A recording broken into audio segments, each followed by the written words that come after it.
ಉಚಿತ ಯೋಜನೆಗಳು ಹಲವು ರಾಜ್ಯಗಳ ಆರ್ಥಿಕತೆ ಪಾಲಿಗೆ ಮರಣ ಶಾಸನವಾಗಿರುವುದು ನಮಗೆಲ್ಲ ತಿಳಿದೇ ಇದೆ. ನನಗೂ ಫ್ರೀ, ನಿನಗೂ ಫ್ರೀ, ಎಲ್ರಿಗೂ ಫ್ರೀ ಅನ್ನುವ ಯೋಜನೆ ಜಾರಿಗೊಳಿಸಿದ ಪರಿಣಾಮ ಅಭಿವೃದ್ಧಿ ನಾಸ್ತಿ ಅನ್ನೋ ಹಾಗಾಗ್ಬಿಟ್ಟಿದೆ. ಆದರೆ ಈ ಫ್ರೀ ಸ್ಕೀಮ್ಗಳ ಯುಗದಲ್ಲಿ ಮತದಾರರ ಮನಗೆಲ್ಲಲೂ ಬೇಕು, ಅಭಿವೃದ್ಧಿಯ ಗುರಿಗಳನ್ನು ಸಾಧಿಸಬೇಕು ಎನ್ನುವುದು ಹಗ್ಗದ ಮೇಲಿನ ನಡಿಗೆಯಂತೆ.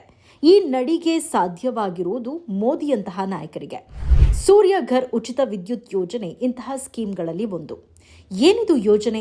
ಇದರಿಂದ ಆದಾಯ ಹೇಗೆ ಗಳಿಸೋದು? Just watch. ಪಿಎಂ ಸೂರ್ಯ ಘರ್ ಮುಫ್ತ್ ಬಿಜ್ಲಿ ಯೋಜನಾ, ಸೂರ್ಯ ವಸತಿ ಉಚಿತ ವಿದ್ಯುತ್ ಯೋಜನೆ. ನಿಮ್ಮ ಮನೆ ಟೆರೇಸ್ನಲ್ಲಿ ನೀವೇ ವಿದ್ಯುತ್ ಉತ್ಪಾದಿಸಬಹುದು, ನಿಮ್ಮ ಮನೆಗೂ ಬಳಸ್ಕೊಳ್ಬಹುದು, ವಿದ್ಯುತ್ ಮಂಡಳಿಗೂ ಮಾರಬಹುದು. ಆದರೆ ಇದಕ್ಕೆ ಸ್ವಲ್ಪ ಬಂಡವಾಳ ಬೇಕು. 2.5 ವರ್ಷಗಳಲ್ಲಿ ಆ ಬಂಡವಾಳ ನಿಮಗೆ ವಾಪಸ್ ಬಂದ್ಬಿಡತ್ತೆ. ಇದು ಈ ಯೋಜನೆಯ ಹೈಲೈಟ್ಸ್.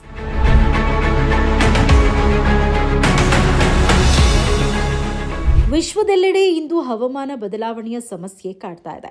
ಅದಕ್ಕೆ ಬಹುಮುಖ್ಯ ಕಾರಣ ಫಾಸಿಲ್ ಇಂಧನ ಬಳಕೆ, ಅಂದರೆ ಪಳೆಯುಳಿಕೆ ಇಂಧನ ಶಕ್ತಿ. ಕಲ್ಲಿದ್ದಲು, ಪೆಟ್ರೋಲಿಯಂ ಉತ್ಪನ್ನಗಳನ್ನು ಸುಟ್ಟು ತಯಾರಾಗೋದೇ ಪಳೆಯುಳಿಕೆ ಶಕ್ತಿ ಇಂಧನ. ಇದರ ಪರಿಣಾಮವಾಗಿ ಪರಿಸರ ಮಾಲಿನ್ಯ ಇನ್ನಿಲ್ಲದ ರೀತಿಯಲ್ಲಿ ಹೆಚ್ಚಾಗ್ತಾ ಇದೆ. ಭೂಮಂಡಲದ ಬಿಸಿ ದಿನೇ ದಿನೇ ಜಾಸ್ತಿ ಆಗ್ತದೆ. ಇದಕ್ಕೆ ಒಂದೇ ಒಂದು ಪರಿಹಾರ ಅಂದರೆ ಫಾಸಿಲ್ ಇಂಧನಗಳ ಬಳಕೆನ ಕಡಿಮೆ ಮಾಡುವುದು. ಇವುಗಳಿಗೆ ಅತ್ಯುತ್ತಮ ಪರ್ಯಾಯವೆಂದರೆ ಸೌರ ಹಾಗೂ ಪವನ ಶಕ್ತಿಗಳು. ಇದನ್ನು ಗಮನದಲ್ಲಿಟ್ಟುಕೊಂಡೇ ಕೇಂದ್ರ ಸರ್ಕಾರ ಈ ಯೋಜನೆ ಜಾರಿಗೆ ತಂದಿದೆ. ಈ ಯೋಜನೆಯ ಪ್ರಮುಖ ಅಂಶವೆಂದರೆ ಪ್ರತಿಯೊಬ್ಬ ಗ್ರಾಹಕರಿಗೂ ನಿಜಾರ್ಥದಲ್ಲಿ ಶೂನ್ಯ ಬಿಲ್ ನೀಡುವುದು ಹಾಗೂ ಹೆಚ್ಚುವರಿ ಸೌರ ವಿದ್ಯುತ್ ಮಾರಾಟದ ಮೂಲಕ ಉಷ್ಣ ವಿದ್ಯುತ್ ಸ್ಥಾವರಗಳ ಮೇಲಿನ ಅವಲಂಬನೆಯನ್ನು ಕಡಿಮೆ ಮಾಡೋದು. ಯೋಜನೆಯೇನೋ ಬಹಳ ಹೆಲ್ಪ್ಫುಲ್. ಈ ಯೋಜನೆಯ ಲಾಭ ಪಡೆಯೋದು ಹೇಗೆ? ಇದಕ್ಕೆ ಎಷ್ಟು ಖರ್ಚಾಗುತ್ತೆ? ಈ ಯೋಜನೆಗೆ ಅರ್ಜಿ ಹಾಕೋದು ಹೇಗೆ? ರಾಜ್ಯ ಸರ್ಕಾರದ ಗ್ಯಾರಂಟಿ ಯೋಜನೆಗಳಂತೆ ಇಲ್ಲಿ ಮಧ್ಯವರ್ತಿಗಳಿಗೆ ಅವಕಾಶವಿಲ್ಲ. ಇದರ ಇನ್ನಷ್ಟು ಡೀಟೇಲ್ಸ್ ಇಲ್ಲಿದೆ ನೋಡಿ. ಸೂರ್ಯ ಘರ್ ಉಚಿತ ವಿದ್ಯುತ್ ಯೋಜನೆಗೆ ಸರಳವಾಗಿ ಅರ್ಜಿ ಸಲ್ಲಿಸಬಹುದು.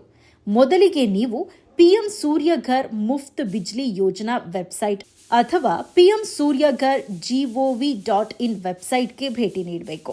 ಇಲ್ಲಿ ನೀವು ವಹಿಸಬೇಕಾದ ಎಚ್ಚರವೆಂದರೆ ಅಂತರ್ಜಾಲದಲ್ಲಿ ಪಿಎಂ ಸೂರ್ಯ ಘರ್ ಮುಫ್ತ್ ಬಿಜ್ಲಿ ಯೋಜನೆಯ ಹೆಸರಿನಲ್ಲಿ 10 ಫೇಕ್ ವೆಬ್ಸೈಟ್ಗಳು ಈಗ ಸಕ್ರಿಯವಾಗಿವೆ. ಅವುಗಳಲ್ಲಿ ನಿಮ್ಮ ಮಾಹಿತಿ ನಮೂದಿಸಿದರೆ ನೀವು ಮೋಸ ಹೋಗುವ ಸಾಧ್ಯತೆ ಇದೆ. ಈ ಪಿಎಂ ಸೂರ್ಯ ಘರ್ GOV.in ವೆಬ್ಸೈಟ್ಗೆ ಭೇಟಿ ನೀಡಿದ ಬಳಿಕ apply for roof top solar ಎನ್ನುವ ಐಕಾನ್ ಮೇಲೆ ನೀವು ಕ್ಲಿಕ್ ಮಾಡಬೇಕು. ಅಲ್ಲಿ ನಿಮ್ಮ ಆಧಾರ್ ಸಂಖ್ಯೆಗೆ ಜೋಡಣೆಯಾದ ಮೊಬೈಲ್ ಸಂಖ್ಯೆಯನ್ನು ನೀಡಿ ನೋಂದಣಿ ಪ್ರಕ್ರಿಯೆ ಆರಂಭಿಸಬೇಕು. ನೋಂದಣಿ ಪ್ರಕ್ರಿಯೆಯಲ್ಲಿ ನೀವು ನಿಮ್ಮ ವಿದ್ಯುತ್ ಶಕ್ತಿ ಸೇವೆ ಪೂರೈಕೆ ಸಂಸ್ಥೆ, ರಾಜ್ಯ, ಜಿಲ್ಲೆ ಹಾಗೂ ನಿಮ್ಮ ಅಕೌಂಟ್ ಸಂಖ್ಯೆಯನ್ನು ನಮೂದಿಸಬೇಕು. ಆ ಬಳಿಕ ನಿಮ್ಮ ನೋಂದಣಿ ಪ್ರಕ್ರಿಯೆ ಪೂರ್ಣಗೊಳ್ಳುತ್ತೆ.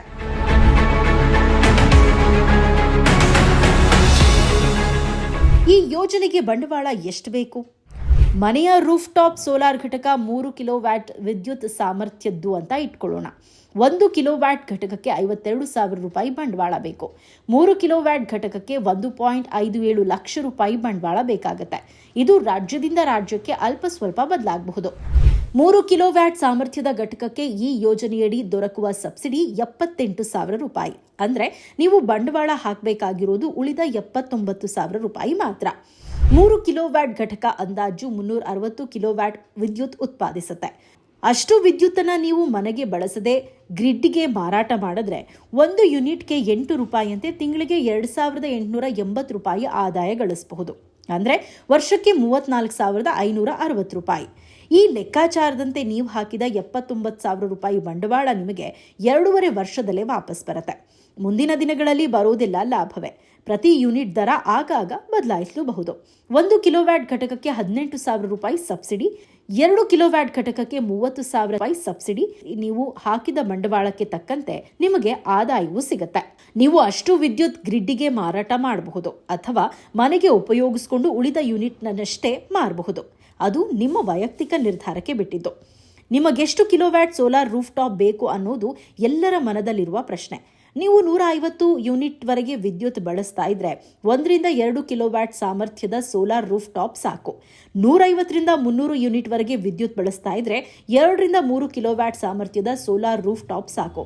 300 ಯೂನಿಟ್ಗಿಂತ ಹೆಚ್ಚು ವಿದ್ಯುತ್ ಬಳಸ್ತಾ ಇದ್ರೆ 3ಕ್ಕಿಂತ ಹೆಚ್ಚು ಸಾಮರ್ಥ್ಯದ ಸೋಲಾರ್ ರೂಫ್ ಟಾಪ್ ಬೇಕು. ಇನ್ನು ಬಾಡಿಗೆ ಮನೆಯಲ್ಲಿರುವವರು ಕೂಡ ಈ ಯೋಜನೆಯ ಪ್ರಯೋಜನವನ್ನು ಪಡೆಯಬಹುದು. ನರೇಂದ್ರ ಮೋದಿ ನೇತೃತ್ವದ ಸರ್ಕಾರ ಇಲ್ಲಿ 2 ಉದ್ದೇಶಗಳನ್ನು ಈಡೇರಿಸಿಕೊಳ್ತಿದೆ. ಮೇಲೆ ಹೇಳಿದಂತೆ ಬಂಡವಾಳ ಹೂಡಲು ಸಾಮರ್ಥ್ಯ ಇರುವವರಿಗೆ ಒಂದು ಪರ್ಮನೆಂಟ್ ಆದಾಯ ಮೂಲವನ್ನು ಒದಗಿಸಿಕೊಡ್ತಾ ಇದೆ. ಮುಂದೆ ದೇಶದಲ್ಲಿ ವಿದ್ಯುತ್ ಕೊರತೆ ಉಂಟಾಗದಂತೆ ಜಾಣ್ಮೆಯ ಹೆಜ್ಜೆ ಇಡ್ತಾ ಇದೆ. ಜನಪರ ಯೋಜನೆ ಅಂದ್ರೆ ಇದೇ ಅಲ್ವಾ?